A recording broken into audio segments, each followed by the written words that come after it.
Either with Kay in a minute, but first, heads have been turning in one part of the northwest of late. In fact, one of our production team who lives in the area said it was all that anyone was talking about in the local park at the weekend. I'm talking about robots delivering groceries and helping the local council to cut its carbon emissions as well to boot, apparently.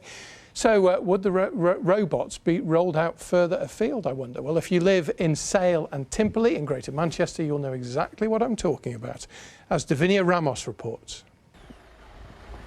We ordered one yesterday to bring some shopping to us, and it was so much fun. It played Baby Shark after we'd taken the shopping out and then went off down the road, so the boys were so excited.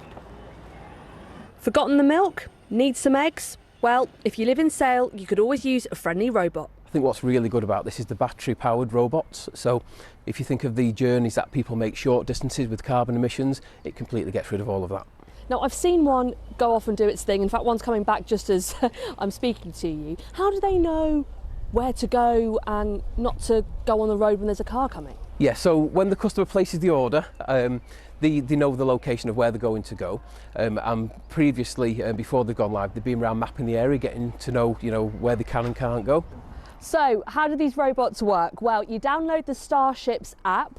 It turns up to a co-op like this, and then one of the members of staff will come out and pack it up with whatever you've ordered, and then off it goes.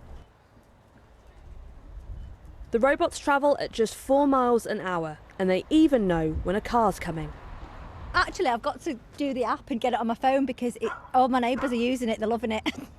I think they're handy for older people who can't get out and about, and in weather as well, bad weather. I think they're very handy. The service only launched this month and is here to stay for good. Davinia Ramos, BBC North West Tonight, Sale.